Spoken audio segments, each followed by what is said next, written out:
Coucou mes petits choux. Bon, cette fois, c'est une vidéo que je vais faire en réaction, justement une vidéo que j'ai vue, qui m'interpelle, où je me demande si il y a beaucoup de jalousie en France, si en fait on est sur un pays de gens frustrés, envieux, des haters, quoi. Bon, il y a pas mal de haters en France. Parce que vraiment j'ai été surpris par la réaction que s'est prise cette jeune femme, Marina Kaye apparemment, qui a vécu l'enfer après Incroyable Talent. Donc je vais vous faire écouter et on en parle ensuite. Et puis un jour, elle est rentrée et elle m'a dit arrête de mettre la musique aussi fort, chante pour moi. Et j'ai commencé à chanter pour elle. Et là, elle a commencé à s'illuminer. En tout cas, à 13 ans, vous gagnez dans une émission qui s'appelle La France a un incroyable talent. Et vous rentrez à la maison, vous rentrez à l'école et c'est le lynchage. Là, c'est la catastrophe. Ouais, Vous n'avez pas supporté votre succès. L'argent vous gagnez, qu'est-ce qu'on vous a reproché? L'argent. J'ai toujours été hyper discrète, je disais rien à personne, je restais dans mon coin, je faisais pas de mal à une mouche et puis on me reprochait de me la péter. Il y a des profs qui m'acceptaient pas en cours. Les surveillants, un mot ou deux, dès que je disais quelque chose aux surveillants, ils me disaient « Ah on n'a pas tous gagné 100 000 euros hein. ». Donc il y avait cette tension-là de... Même votre mère a été insultée, je crois. Ma mère, ouais, elle s'est fait insulter. Il y a eu un langage vraiment horrible envers ma mère. 17 ans, vous sortez cet album qui stupéfait tout le monde par la gravité du texte, par la gravité de votre voix, par la maturité de votre ton. Je me souviens, ma mère un jour m'a dit « Mais pourquoi tu chantes comme ça ?» Et moi j'ai toujours répondu que j'avais 20% de talent et 80% de choses à dire. Et c'est ça qui fait le truc en fait. Qu'est-ce que vous avez à dire? J'aimerais en fait, clairement un jour, me sentir complètement libre. Pour pouvoir me libérer de plein de poids, de choses que je garde et dont je peux pas parler pour l'instant parce que... Les poids de la famille? Tout, absolument tout. Tout ce qui a pu m'arriver dans tout mon entourage en fait. Je pense que je suis née un peu mélancolique. J'ai été poussée un peu dans le ravin de la peine et puis quand j'ai eu 18 ans, j'ai eu comme une espèce de révélation. Enfin c'était bête mais bon, je me suis coupé les cheveux, je me suis prise en main, j'ai commencé à parler, j'ai commencé à m'extérioriser avec les autres. Donc ça a été vraiment une renaissance pour moi en fait. Est-ce que vous seriez d'accord pour dire que votre côté très réservé peut paraître comme hautain? Alors c'est ce qu'on me reproche souvent. J'essaye d'éviter en fait en général. Enfin bref, voilà. Donc vous voyez, c'est moi ce qui m'interpelle, c'est la réaction de haine qu'elle s'est tapée. Moi je suis halluciné devant effectivement, au lieu d'être content pour elle en fait, les gens, en fait la plupart des gens dans son entourage ont réagi très mal face au fait qu'elle gagne de l'argent, qu'elle réussisse en étant assez jeune, etc. Donc en fait, finalement, cette vidéo, pour moi, ça montre effectivement qu'il y a quand même un gros souci dans le comportement de certains Français. Et bon, c'est pas la première fois, hein, ça, on va dire c'est une vidéo, mais on va dire on retrouve ça un peu partout. On va dire, alors là, on va même aller un cran plus loin dans l'histoire. J'imagine que vous avez vu l'actualité. Un entrepreneur, le père d'un entrepreneur, donc, qui a été enlevé pour ses crypto-monnaies, qui a été retrouvé séquestré, le doigt sectionné. Donc là, on est carrément dans le crapuleux. Mais bon, voilà, la motivation est un peu la même. Hein.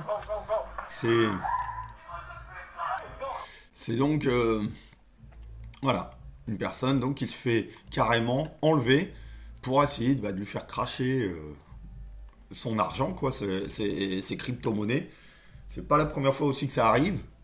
Et voilà. Donc une personne qui est entre guillemets riche de crypto-monnaies, elle a intérêt à faire gaffe, hein, que ça ne sache pas trop, parce qu'effectivement, on peut éventuellement vouloir en atteindre à votre intégrité physique.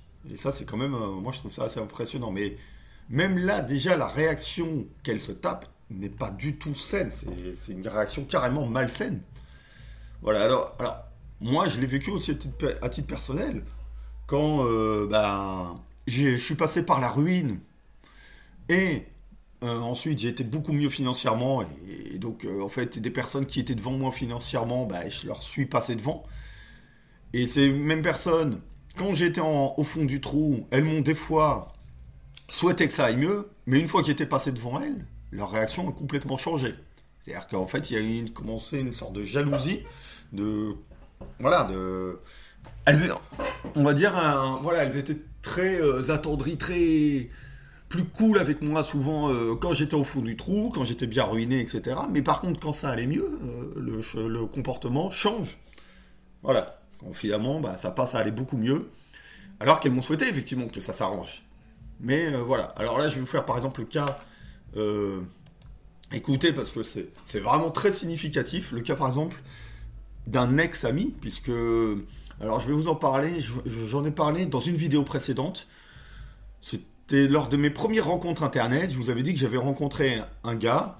Entre autres, suite à la première fille sur internet que j'avais rencontrée, qui était moyenne, mais qui se foutait carrément de la gueule du gars. Je l'ai rencontré ensuite en vrai, le gars, on a sympathisé, on est devenus amis. Il avait physiquement des problèmes, je vous avais déjà dit, il faisait 1m61, il avait une acné purulente, je sais pas, 22-23 ans. Donc, moi, je lui ai donné quelques conseils pour... Voilà, il m'avait sorti une bêtise, comme quoi les filles doivent l'accepter tel qu'il est, etc. Non, je lui ai dit que non, il faut s'arranger un minimum, etc. Et donc je lui ai donné 3 conseils, il en a suivi 2 sur 3, et ça fait la différence. Les 2 conseils qu'il a suivis, donc je lui avais donné 3 conseils. C'était 1, donc il faisait 1m61, je lui ai dit 1, faire un traitement par rapport à son acné. Je lui avais dit que j'avais un ami d'enfance qui avait fait ce traitement, qui avait une forte acné, et puis finalement, ça lui a résolu son problème. Donc, il a suivi ce conseil, il a fait un traitement, son acné, donc il a ses gros boutons, ça c'est parti. Voilà, donc, deuxième conseil, je lui ai dit de mieux se saper, mieux se fringuer pour mieux présenter, etc. Voilà, j'étais agent d'accueil à l'époque, j'avais bien vu aussi des fois que si on se sape un peu mieux, ça fait encore plus de chance. Voilà, pantalon de ville, chaussures de ville, etc. Voilà. Et troisième conseil, c'était faire un peu de musculation, ce qui pourrait compenser le fait qu'il soit petit, puisqu'il y a des fois le fait, par rapport au manque de taille, par rapport aux femmes, voilà. Donc, rien qu'en suivant donc 2 conseils, il n'a pas suivi le conseil de la musculation, mais il s'est mieux habillé et il a résolu ce problème, en mieux présentant, il a commencé à pouvoir rencontrer des femmes, avoir des compliments, alors que cette première femme avait dit qu'il était très moche, etc. Ça s'était très mal passé, je l'avais raconté dans un épisode précédent. Donc il était un peu jaloux de ma taille, moi je fais 1m85, et au début il était un peu jaloux de mon physique, mais il le disait. À la limite, ça c'est pas trop malsain si la personne le dit. Moi, je trouve que c'est beaucoup plus malsain quand on commence à être dans le déni sur la jalousie, qu'on commence à ne pas vouloir le reconnaître, une sorte de conflit interne qui peut être très malsain. Et qu'est-ce qui s'est passé ? Lui, il m'a connu avant que je fasse de la bourse, il m'a connu donc quand je m'étais ruiné, il m'a souhaité que ça aille mieux, puis après, c'est allé mieux, effectivement, j'ai tout récupéré et bien plus. Ensuite, je suis jusqu'au point par la suite de devenir rentier. Alors déjà, il y avait une première étape quand j'étais passé par exemple, d'être endetté à 40 000 euros net, c'est-à-dire en 2004. Donc passer de moins, quand j'étais endetté à moins 11 000 à plus 40 000. Et là, je lui étais déjà passé un peu devant, lui, à ce moment-là, il galérait justement un peu financièrement. Il m'avait demandé du fric, il me demandait 1500 euros, je voulais plutôt peut-être lui prêter que 1000 euros, pardon. Déjà, il avait fait un caca nerveux là-dessus. Déjà, finalement, je lui ai prêté 1500, il me les a rendus, donc ok. Mais il y avait déjà des signes de jalousie, puisqu'il m'avait sorti un truc comme quoi, t'es plein aux as, etc. Donc, alors j'avais que 40 000 euros, entre guillemets, voilà. Enfin bon, après, ça peut paraître pas beaucoup. À l'époque, peut-être qu'en 2004, déjà 40 000, pour certains, c'était déjà pas mal, etc. J'avoue que des années en arrière, effectivement, quand j'étais à moins 13 000, quelqu'un qui avait déjà 15 000 euros, ça me paraissait déjà beaucoup, etc. Bref, ça montrait effectivement clairement qu'il avait moins et que voilà. Et donc,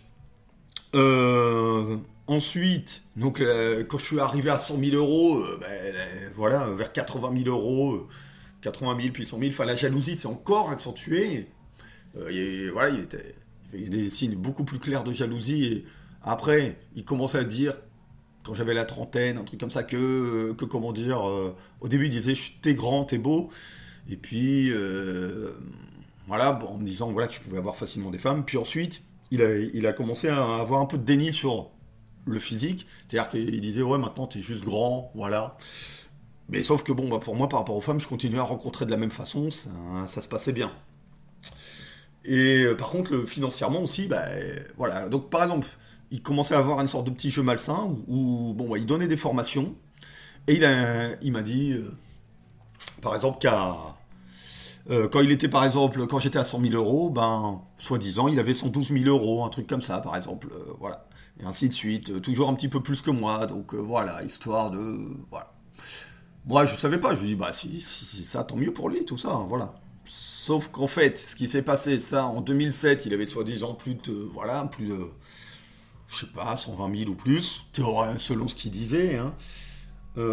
Sauf que, ben, moins d'un an plus tard, patatrac, il était soi-disant ruiné, et ça en ayant arrêté la bourse, puisqu'il faisait de la bourse et donnait des formations sur la bourse. Donc là, une histoire pas très plausible. Je me souviens qu'il avait passé la nuit au téléphone pour moi pour expliquer la situation, un peu, voilà, tout ça. Pour tout ça, la femme me demandait du fric. Et ça, c'était en été 2008. Donc, peu de temps avec ce message que je vais vous faire écouter. Vous serez pas prêts. Et donc, quand il me demande donc après du fric, bah, moi, j'ai pas... voilà, je sentais déjà qu'il y avait déjà une jalousie encore plus forte qu'avant, qu'en 2004, quand je lui ai prêté du fric. J'ai décliné. Donc là, il a raccroché, il dit, je savais que t'allais pas m'aider, machin. Paf, raccroché tout de suite, ok. Après ça, j'ai pas de nouvelles de lui. Puis moi, je continue ma vie. Puis, ben, un soir, en septembre 2008, je suis en train de regarder un DVD avec ma copine, chez moi, à Roanne. Donc j'étais en province. Autre chose, entre 2007 et 2008, comme apparemment, bah, alors ce gars-là, il n'est pas français, il est suisse. Mais voilà, il vivait dans un studio à Genève, payé par sa maman, qui lui payait le loyer depuis de nombreuses années, etc. Enfin bref, voilà. Et moi, à la limite, au début, j'étais pas jaloux de cette situation. En fait, j'étais plutôt, justement, envieux, mais positivement sans le...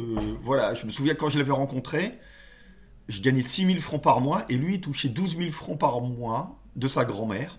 Un truc comme ça, voilà, je vous parle en franc français, mais bon, les anciens pourront faire la conversion en 98. Et moi, je trouvais que c'était... En fait, j'enviais sa vie. Pour moi, c'était le rêve.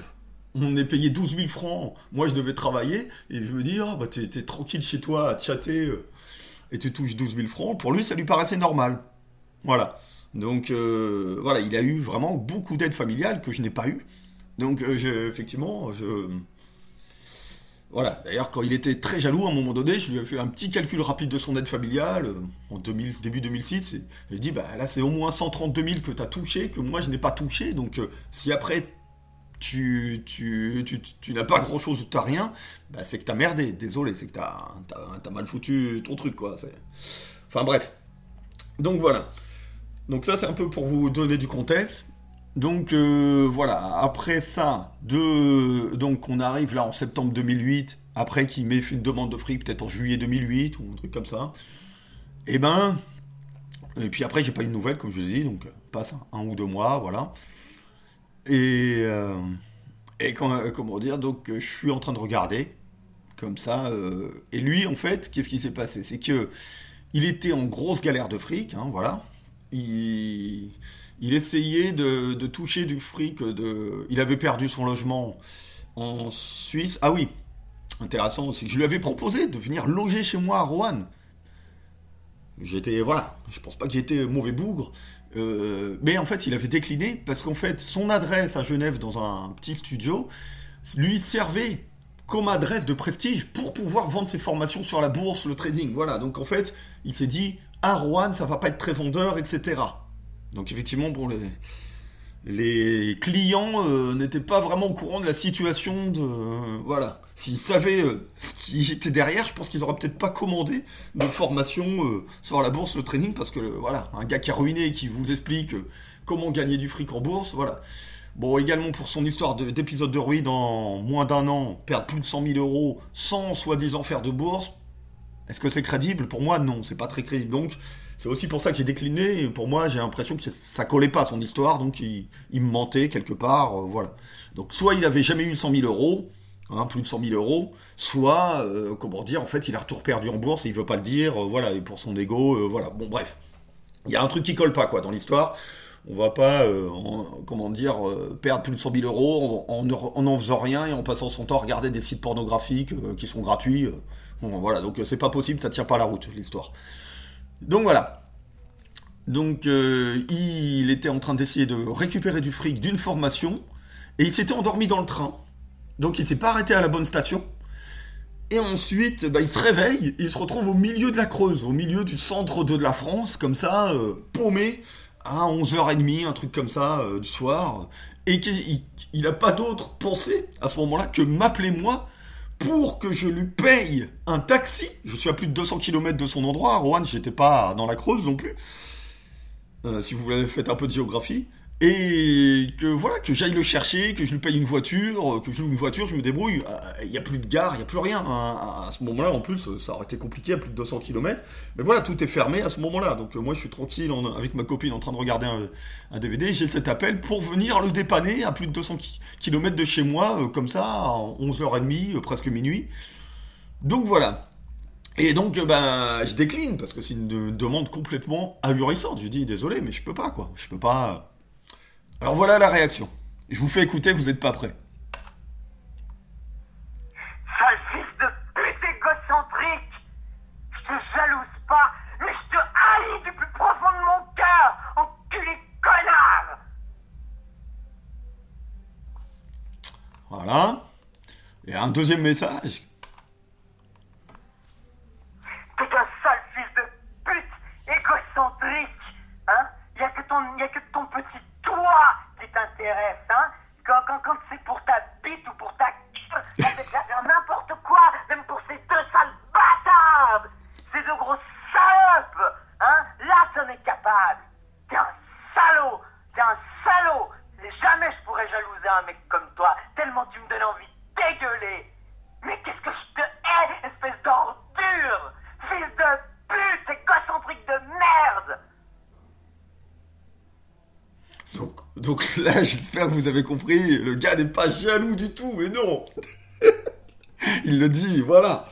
Donc, non, là, sérieusement, là, c'est très intéressant parce qu'il y a une sorte de conflit interne. Le gars, effectivement, jaloux à en crever. Voilà, parce qu'à l'époque, effectivement, j'avais peut-être plus de 150 000 euros, pardon, de patrimoine, donc voilà. J'avais mon appart payé cash et j'avais, je sais pas, peut-être 100 000 et quelques euros à côté, quoi. Et donc voilà, il sait que j'ai du fric. Bon, et là, dans sa tête, c'est comme si je lui devais quelque chose du fait d'avoir du fric. Comme si, paye une voiture, loue une voiture, démerde-toi, débrouille-toi, viens m'aider, voilà. Avec quelqu'un qui en même temps qui vous crache un peu sa haine et jalousie en même temps. Vous voyez? Donc c'est... Pour moi, c'est lunaire, c'est un truc de fou, mais en même temps, c'est... Ce qui est, entre guillemets, pas trop mal psychologiquement intéressant psychologiquement, c'est qu'il l'exprime. Et le problème de beaucoup de gens qui sont jaloux et ils vont pas le dire, ils vont le garder pour eux, ils vont essayer de le nier et donc essayer d'être beaucoup moins... Voilà, mais en fait, c'est une sorte de jalousie qui n'est pas dit des fois, voilà, et qui en fait qui se voit bien dans l'attitude en fait. C'est-à-dire que la personne change radicalement d'attitude. Voilà, donc quand elle change radicalement d'attitude et qu'elle est négative à votre écart, vous n'avez pas changé, mais qu'en fait, à ce moment-là, vous vous rendez bien compte qu'il y a une jalousie maladive. Là, c'est le cas, c'est effectivement, on est vraiment dans effectivement, le côté envieux malsain. Je vous faisais écouter ça pour vous illustrer parfaitement qu'on peut devenir envieux malsainement. Alors après ça, j'ai plus jamais eu de nouvelles de lui, donc... Comme je le disais à une copine qu'on avait en commun, je lui dis, là, il a dû passer sa première nuit dehors, dans une gare, paumé. Donc, voilà, ça a été sa première nuit comme SDF, sans doute, voilà. Mais, on va dire, c'est complètement de sa faute, quoi. Puisque, comme je vous ai dit, moi, je lui avais proposé même de le loger à l'époque, voilà. Il a décliné, tout ça, il a sa fierté et tout, voilà, ok, pas de problème, hein, il veut faire... ces trucs, puis après, c'est effectivement, il se retrouve dans le ravin, mais ce qu'il y a, c'est qu'effectivement, il est complètement fautif. Ouais, vous avez maintenant l'historique un peu de la personne, le contexte. Le gars, en fait, s'est foutu tout seul dans la merde, mais en fait, il va aussi culpabiliser les autres, enfin il va essayer de... voilà. Donc effectivement, là, il y avait une double jalousie qui était sur le physique et sur le financier, puisque bah voilà, l'écart s'était creusé de manière importante, et bon, bah ça m'est arrivé aussi avec des proches, bon, pas avec des messages, mais des réactions quand même relativement virulentes, des fois, de personnes qui montrent bien une jalousie, voilà, qui par exemple, comme on souhaitait, je me souviens, quand par exemple, avant que j'achète mon premier appart, qui disait que je vais jamais acheter, puis après quand j'achète, je ne pense qu'à moi, tu vois, donc je suis toujours en fait fautif finalement, en fait. Avant d'acheter, on se dit non, il va jamais acheter, voilà, jamais acheté d'appart, puis paf, quand il achète l'appart au comptant, finalement il pense qu'à lui, donc en fait, j'ai toujours tort, quoi, échec et mat, quoi. Là, je vais vous montrer aussi par exemple, bon, même sur ma chaîne YouTube, là, j'ai aussi de temps en temps des réactions qui montrent bien quelque chose de malsain, des fois une sorte de jalousie. Par exemple, quelqu'un qui me dit, vous voyez, sur un sondage, sur le nom de domaine, il me dit, pourquoi tu mets des photos de toi avec un coup de soleil sur le torse? C'est pour être entier avec un coup de soleil sur le torse? Donc, je lui dis que j'ai pas de coup de soleil, c'est peut-être la lumière, ou alors ça fait dans ce cas-là très longtemps que j'ai un coup de soleil, depuis plus de 20 ans, ça sera un peu long. Et puis après, le gars s'excuse. Bon, le coup, c'est pas trop mal, on va dire, de se rendre compte qu'en fait, il a dit ça parce qu'il se sentait mal, en fait, lui-même. Donc, ça n'a pas de rapport avec moi. En fait, souvent, quand une personne se met à avoir une réaction de rageux par rapport à vous, souvent, le problème, c'est pas vous. C'est la personne qui se sent mal dans sa peau. Et donc, en fait, c'est un effet miroir. Ça lui reflète son propre échec, ses propres problèmes, si elle vous voit en étant bien. Il y a des gens, en fait, c'est ça le problème. C'est qu'il y a des gens qui vous voient, des fois, se sentent mal en vous voyant... vous sentir bien, être bien dans votre peau, etc. Donc effectivement, voilà, je vous ai expliqué qu'il y a une période de ma vie où je me suis senti mal, et donc j'étais très mal dans ma peau, quand j'avais 18 ans, etc. D'ailleurs, j'avais déchiré les photos de cette époque, etc. Donc pour vous dire à quel point j'étais mal, voilà, il reste aucune photo de cette époque, parce que je ne m'acceptais pas tel que j'étais, ça allait pas du tout, j'étais très mal. Ça m'a fait quitter l'école, etc. Voilà, à ce point. Donc, je veux dire... j'avais besoin vraiment d'aller mieux. Mais après, quand finalement vous arrangez vos problèmes, vous allez beaucoup mieux, ou que ce soit physiquement, financièrement, etc., les gens ne sont pas forcément heureux pour vous. Alors, là, j'ai envie de dire, c'est là que je vais apporter des nuances. C'est que, heureusement, tout le monde n'est pas envieux de manière malsaine. Donc en réagissant après de manière, effectivement, agressive, malsaine, qui vont éventuellement des fois calomnier à votre égard. J'ai par exemple le cas d'un voisin comme ça, à côté, là, français, je l'ai aidé, et ensuite, une fois qu'il était bien installé, il a rien fait d'autre que de me bloquer, il me parlait plus, etc. Et puis, il s'est mis à calomnier à mon égard, etc. Donc effectivement, moi, j'ai pas changé, je suis resté la même personne. Donc après, je pense qu'il y a eu une sorte de jalousie, il y a eu quelque chose, parce qu'effectivement, on change pas. Si moi je ne change pas, si pendant des années il me faisait des compliments, puis que d'un seul coup, quand il est installé, bien installé, après, en gros, avoir utilisé mon aide, où je lui demandais pas de fric, moi tout ce que je voulais c'est une relation d'amitié, voilà, on était peut-être pas sur la même longueur d'onde, lui il voulait juste m'utiliser, puis après, une fois que je l'ai aidé à faire toute une série de visites, et que je l'ai aidé dans des démarches, et à ce moment-là, une fois qu'il a plus besoin de moi, en gros, merci, au revoir, mais en fait, son plan était secret. Il le disait pas, évidemment. Voilà, il était mielleux avant, quand il avait besoin de moi, et une fois qu'il a plus besoin de moi, hop. Bon, ça c'est voilà. Et donc effectivement, il y a peut-être quelque chose, effectivement, qu'il ne disait pas par rapport. Voilà. Donc effectivement, les gens peuvent avancer masqués des fois, ça c'est autre chose. Mais il y a heureusement des fois un côté, j'ai envie de dire, envieux positif, c'est-à-dire envieux qui n'est pas malsain. Je vous explique. Par exemple, moi j'ai aussi un ami qui a acheté 2 apparts ici. Je me souviens qu'il me l'a déjà dit des fois, qu'il était qu'il aimerait bien être dans ma situation, etc., qu'il aimerait bien pouvoir faire comme moi, etc. Mais jamais ça s'est traduit par une jalousie malsaine. Jamais. C'est-à-dire qu'en fait, c'est plutôt dans le sens, ça le motive pour essayer de faire pareil. Voilà. Mais voilà. Donc ça, j'ai envie de dire, c'est ça, quand on a une sorte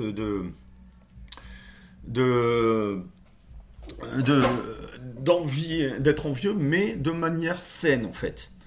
C'est-à-dire qu'en fait, ça nous fait rêver. C'est ça, en fait. Quand on est envieux malsainement, en fait, finalement, on supporte pas le succès de l'autre, on supporte pas que ça aille bien pour l'autre, on est dégoûté quand ça va bien pour l'autre. Dans ce cas, ça, c'est très malsain, en fait, voilà. Et donc, effectivement, c'est avec de la rancœur, voilà, parce qu'en fait, la personne, en fait, même si vous êtes gentil avec elle, en fait, elle va... Vous restez courtois, vous restez poli, la personne, en fait, a une sorte de mal-être qui fait qu'en fait elle va mal se comporter avec vous.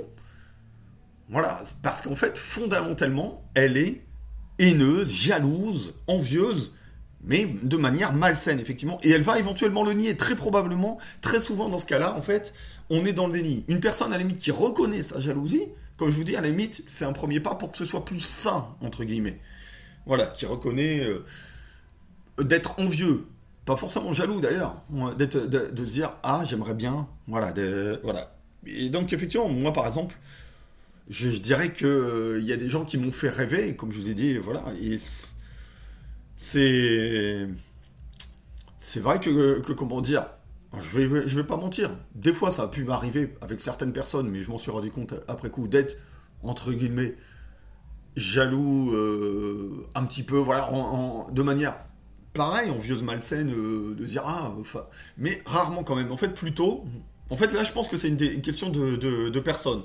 Je me souviens donc, on avait une amie, elle avait, comme je vous disais, à l'époque où j'avais rien quoi, j'étais ruiné, elle avait 15 000 euros, et moi et ma copine, on les avait pas, et on se disait, c'était 100 000 francs, il disait, putain, ça doit être bien quand on atteint ça. Mais en fait, j'étais pas non plus à la haïr, j'avais pas de problème par rapport à ça. Je veux dire, je me disais, j'aimerais bien, voilà, arriver. C'était plutôt... Après, quand je les ai atteints, je me suis rendu compte que c'était pas tant que ça. Et après, forcément, après, on vise plus, etc. Mais à l'époque, le fait de ne les avoir jamais atteints, j'en rêvais. Je me disais, ça peut changer ma vie, ça peut être mieux, etc. Voilà. Et en fait, bon, après, c'est vrai qu'aussi, le temps de les atteindre, il y a peut-être eu un peu d'inflation aussi, tout ça. Et puis... Donc voilà, j'ai continué, puis surtout, non, c'est que ma vision aussi était peut-être faussée, ça aussi c'est ce qui arrive, des fois c'est que la personne va peut-être, dans sa tête, comme elle n'a pas cette situation, enjoliver encore plus, imaginer que c'est beaucoup plus que ça représente beaucoup plus que ça, et qu'en réalité, finalement, la somme en question, la situation en question, permet certaines choses, certes, mais pas autant que vous pouvez imaginer quand vous avez beaucoup moins. En fait, vous imaginez que ça change toute votre vie, mais en fait, ça change une partie de votre vie. Voilà. Bon, après, effectivement, quand on arrive à la situation de devenir rentier, ça, voilà. Mais par exemple, avec 40 000 euros, par exemple, à l'époque, ou 15 000 euros, on n'est pas rentier, pas encore. Donc il y a encore beaucoup de chemin pour arriver à être rentier, etc. Donc à la limite, à l'époque, ça pouvait permettre de se payer 40 000 euros, un appart en province, et qu'il reste un peu d'argent, voilà, dans certains coins, pas trop cotés. Ce qui est déjà pas mal, se payer un appart au comptant, mais ça résout pas tous les problèmes, voilà. Donc c'est pour ça, je vous dis, en fait... Il peut y avoir deux façons de réagir, et moi, c'est vrai que je l'ai vu avec plusieurs personnes, des personnes qui réagissent plutôt bien, qui sont contentes pour vous, à la limite, vraiment, sincèrement, et d'autres qui, au contraire, sont très jalouses, voilà. Donc, je ne sais pas ce que vous avez vécu comme expérience, à la limite, donnez votre avis en commentaire, mais c'est vrai que pour moi, c'est un problème. Donc, ça touche des Français, mais aussi, comme vous voyez, des Suisses, mais c'est assez similaire aux Français, voilà, ça touche pas mal de gens, je pense, dans le monde occidental. Je ne sais pas si c'est tellement le cas, peut-être ailleurs aussi, c'est peut-être assez international, on va savoir. C'est assez inquiétant, mais je trouve quand même que c'est assez répandu en France, ce côté, on le voit dans les réactions, très jaloux des fois, voilà, simplement pour une personne qui va bien. Donc on va voir des commentaires, des fois des réactions aberrantes par rapport à une personne, par exemple une femme qui est objectivement belle, on va dire qu'elle est moche, etc. Ou un mec qui est pas mal physiquement, on va dire...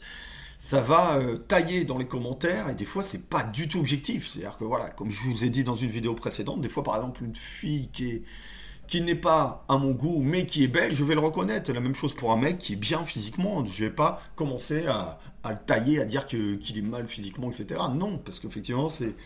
Quand on est objectif, un minimum, voilà. Donc effectivement c'est un gros problème, et la personne dans ce cas-là, elle n'est plus du tout objective, c'est sa haine qui parle, c'est son mal-être qui parle. C'est ça en fait le problème. Donc voilà, j'attends vos réactions en commentaire. N'hésitez pas à commenter, liker, partager. Et je vous dis à bientôt. Bonne journée à tous.